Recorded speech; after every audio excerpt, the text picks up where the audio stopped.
नमस्कार, जोहार। चलिए जानते हैं झारखंड की ताजा खबरों को। लेकिन उससे पहले अगर आपने अभी तक इस चैनल को सब्सक्राइब नहीं किया तो सब्सक्राइब कर लें, जिससे कि आपको झारखंड की ताजा खबर रोजाना मिलती रहे। सबसे पहली खबर की बात करें तो नहीं लीक हुआ है 11वीं जेपीएससी का पेपर। आयोग ने कहा कि 4 परीक्षार्थी प्रश्न पत्र लेकर भागे थे, कार्रवाई की जाएगी। झारखंड लोक सेवा आयोग द्वारा राज्य सिविल सेवा के 342 पदों के लिए प्रारंभिक परीक्षा रांची समेत राज्य के 24 जिलों के 834 केंद्रों पर हुई थी और फर्स्ट सिटिंग का पेपर GS1 आउट होने का आरोप लगाते हुए अभ्यर्थियों ने विरोध किया था और धनबाद, जामताड़ा और चतरा में अभ्यर्थियों ने जमकर हंगामा किया था।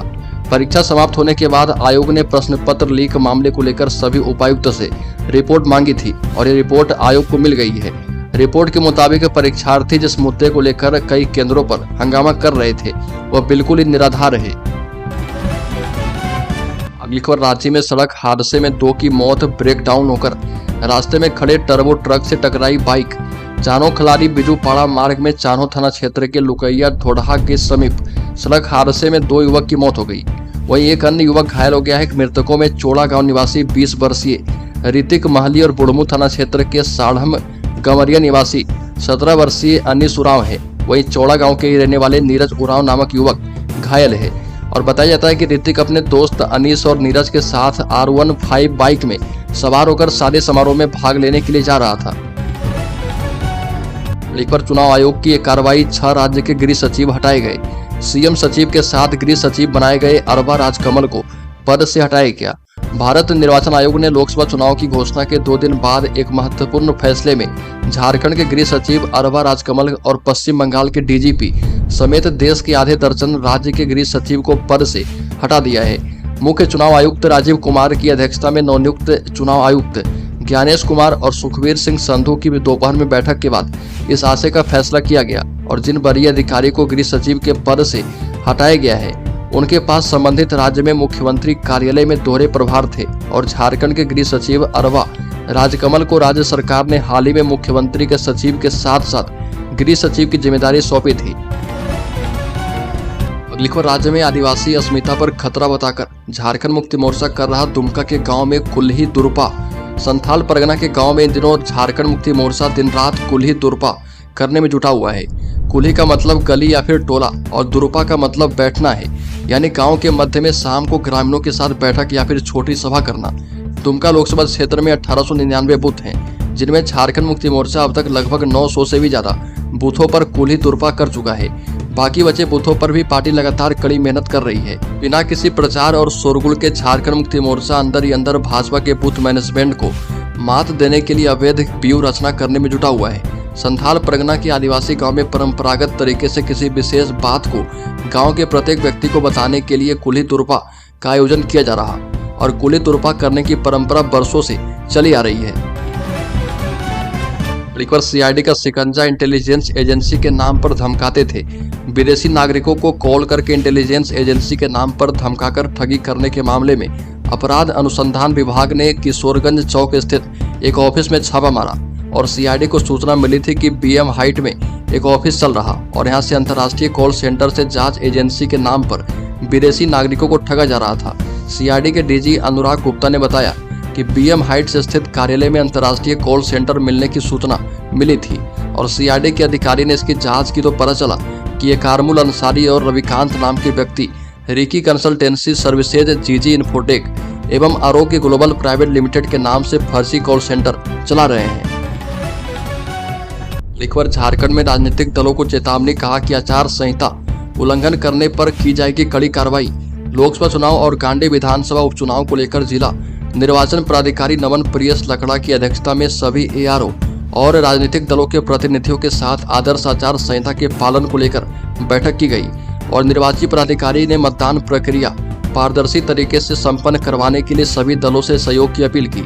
वहीं राजनीतिक दलों की प्रतिनिधियों द्वारा चुनाव के दौरान आयोग से कुछ महत्वपूर्ण बिंदुओं पर कदम उठाए जाने के सुझाव दिए गए। साथ ही सभाओं, जुलूस, मतदान दिवस, मतदान बूथ के संबंध में आयोग द्वारा जारी दिशा निर्देश के बारे में जानकारी दी गई।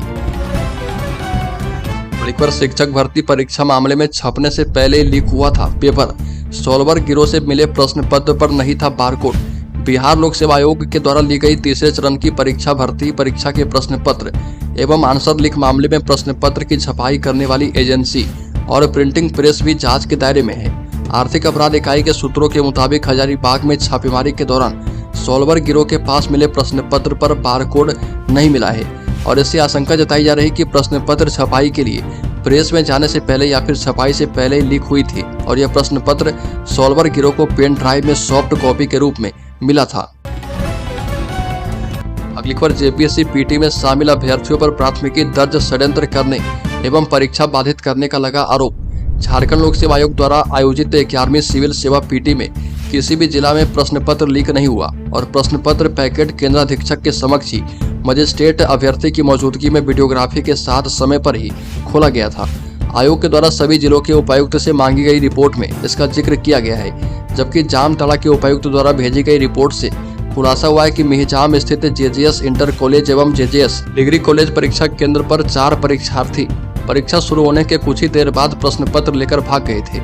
उपायुक्त ने इस मामले में संबंधित परीक्षार्थी सहित इसमें शामिल अन्य दोषी लोगों को चिन्हित करने के बाद प्राथमिकी दर्ज करवा दी है। अगली खबर की बात करें तो झारखंड के लातेहार जिले में दैनिक अखबार शुभम संदेश के संवाददाता राजीव कुमार के निजी चाय दुकान के समीप पुलिस के द्वारा पेशाब करने से मना करने पर पुलिस के द्वारा उनके खिलाफ की गई बर्बरता का मामला तूल पकड़ता जा रहा और इस घटना का वर्किंग जर्नलिस्ट ऑफ इंडिया के झारखंड इकाई प्रदेश अध्यक्ष अनंत कुमार तिवारी, प्रदेश महामंत्री मनोज प्रसाद समेत कई पत्रकार यूनियन के सदस्य ने कड़ी निंदा की है और ये कहा कि झारखंड में लोकतंत्र के चौथे स्तंभ खतरे में है। आए दिन अक्सर पत्रकार प्रताड़ित होते रहते हैं और ऐसे में पत्रकार को एक मंच पर आकर ऐसे मामले का पुरजोर विरोध करना चाहिए। अगली खबर की बात करें तो झारखंड की इस लोकसभा सीट को लेकर उड़ी है बीजेपी कांग्रेस की नींद। इस एमएलए की एंट्री कहीं खराब न कर दे चुनावी गणित। लोहरदगा लोकसभा सीट आदिवासी बहुल क्षेत्र है और लोहरदगा गुमला आदि क्षेत्र में पहाड़ और जंगलों के बीच एक बड़ी आबादी निवास करती है। अनुसूचित जनजाति रिजर्व सीट में हमेशा से सभी प्रमुख दलों की नजर रही है और लोहरदगा लोकसभा सीट में भाजपा कांग्रेस के बीच मुकाबला की परंपरा रही है और देश के पहले लोकसभा चुनाव से लेकर साल 2019 के लोकसभा चुनाव तक में लोहरदगा लोकसभा क्षेत्र के मतदाताओं ने एक मजबूत लोकतंत्र की स्थापना करने में अपनी भूमिका निभाई है। बता दें कि झारखंड में लोकसभा चुनाव में सीटों के बंटवारे को लेकर महागठबंधन के बीच स्थिति सामान्य दिखाई दे रही है। हालांकि सब कुछ सामान्य नहीं है और इसका एक बड़ा उदाहरण लोहरदगा बन सकता है। लोहरदगा लोकसभा सीट में पिछले कई लोकसभा चुनाव से भाजपा कांग्रेस के बीच ही मुकाबला होता रहा और इस बार झारखंड मुक्ति मोर्चा भी लोहरदगा लोकसभा सीट पर अपना दावा ठोक रही है। इसके पीछे की वजह यह है कि गुमला जिले के बिशनपुर विधानसभा क्षेत्र के विधायक और झारखंड मुक्ति मोर्चा के नेता चमरा लिंडा के लोहरदगा लोकसभा सीट से चुनाव लड़ने के कयास लगाए जा रहे हैं। अगली खबर, राज्य के पाकुड़ जिले में डीसी ने राजनीतिक दलों के साथ की है बैठक, आचार संहिता पालन का निर्देश दिया है। पाकुड़ के जिला निर्वाचन पदाधिकारी सह डीसी मृत्युंजय कुमार बर्नवाल ने मान्यता प्राप्त राजनीतिक दलों के प्रतिनिधियों के साथ बैठक की और कहा कि 16 मार्च को लोकसभा चुनाव की तिथियों की घोषणा के साथ ही जिले में आदर्श आचार संहिता लागू हो गई है और सभी दलों और उनके उम्मीदवारों को इसका पालन करना आवश्यक है। डीसी ने सभी को आचार संहिता के बारे में विस्तार से बताया और चुनाव खर्च से लेकर चुनाव आयोग के सभी दिशा निर्देश की जानकारी देते हुए उसका पालन करने की हिदायत दी। कहा कि जुलूस सभा आदि करने से पहले प्रशासन से इसकी जानकारी लेनी होगी और ये भी कहा कि 50,000 रुपए से ज्यादा कैश लेकर आवागमन करने पर उसकी जांच तुरंत की जाएगी। अगली खबर, लोकसभा चुनाव से पहले झारखंड पुलिस का प्लान, नक्सल प्रभावित इलाके में अभियान चालू। लोकसभा चुनाव को लेकर झारखंड के डीजीपी अजय कुमार सिंह की अध्यक्षता में 6 राज्य की अंतर्राज्यीय समन्वय समिति की बैठक हुई और इसमें झारखंड के पुलिस अधिकारी के साथ बिहार, यूपी, बंगाल, छत्तीसगढ़ और ओडिशा के भी अफसर वीडियो कॉन्फ्रेंसिंग से जुड़े और इस दौरान सीमावर्ती इलाके में नक्सली संगठन की गतिविधियों पर लगाम लगाने को लेकर खास तौर पर चर्चा की गई और झारखंड के आईजी अभियान सह नोडल पदाधिकारी अमोल बी होमकर ने सीमावर्ती क्षेत्र में क्रियाशील इलाकों की गतिविधियों, अवैध हथियार, नशीले पदार्थ, अवैध शराब की तस्करी के खिलाफ प्रभावी कार्रवाई एवं ससमय सूचना के आदान प्रदान पर जोर दिया है। एक और खबर की बात करें तो झारखंड के साहिबगंज पहुंची सीबीआई की टीम। 1000 करोड़ अवैध खनन मामले में पड़ताल शुरू। 1000 करोड़ के अवैध खनन घोटाले मामले में पड़ताल के लिए केंद्रीय जांच ब्यूरो की टीम झारखंड के साहिबगंज पहुंची और झारखंड के साहिबगंज में नींबू पहाड़ में अवैध खनन और मनी लॉन्ड्रिंग मामले में करीब 108 दिनों के बाद एक बार फिर से सीबीआई का एक्शन तेज हो गया है और सीबीआई की 3 सदस्य टीम मंडरो अंचल क्षेत्र के सिमरिया मौजा में अवैध पत्थर खनन हुए खदान की जांच करने पहुंची और यहां पर सीबीआई की टीम ने स्थानीय गोताखोरों को खदान में जमे पानी में उतारा और उसके बाद पूरे खदान की मापी करवाई गई। एक बार झारखंड राज्य के 8 पॉलिटेक्निक संस्थानों को निजी हाथों में सौंपने पर सवाल। झारखंड राज्य के 8 पॉलिटेक्निक संस्थानों को निजी हाथों में सौंपने के कैबिनेट के निर्णय पर सवाल उठाते हुए आदित्यपुर के एक वरिष्ठ नागरिक और पॉलिटेक्निक संस्थान के पूर्व प्राचार्य रहे प्रोफेसर सुरेंद्र कुमार महतो ने देश के राष्ट्रपति, प्रधानमंत्री और झारखंड के राज्यपाल समेत सभी शीर्षस्थ अधिकारियों को पत्र लिखकर उन्हें मेल के माध्यम से भेजा और जिससे प्रेझा फाउंडेशन को 8 पॉलिटेक्निक को संचालित करने को सौंपने का निर्णय किया गया, उसे अक्षम और संसाधनहीन बताया। एक बार झारखंड में कांग्रेस और झारखंड मुक्ति मोर्चा के बीच सीट बंटवारे पर टसन ने बढ़ाई टेंशन। इंडिया में फिर से खटपट तेज। झारखंड में सत्तारूढ़ झारखंड मुक्ति मोर्चा ने लोकसभा चुनाव में सीटों के बंटवारे को लेकर कांग्रेस के साथ सहमति बनाई है। अभी तक गठबंधन के मंच से आधिकारिक तौर पर यह घोषित नहीं किया गया है। झारखंड मुक्ति मोर्चा की रणनीति यही थी कि अंतिम वक्त में इसकी घोषणा की जाए, लेकिन कांग्रेस की सीटों को लेकर घोषणा से झारखंड मुक्ति मोर्चा खेमा असहज है और इसे कांग्रेस नेताओं की व्यग्रता के तौर पर देखा जा रहा, जबकि तय हुआ था कि घोषणा को लेकर धैर्य रखा जाए।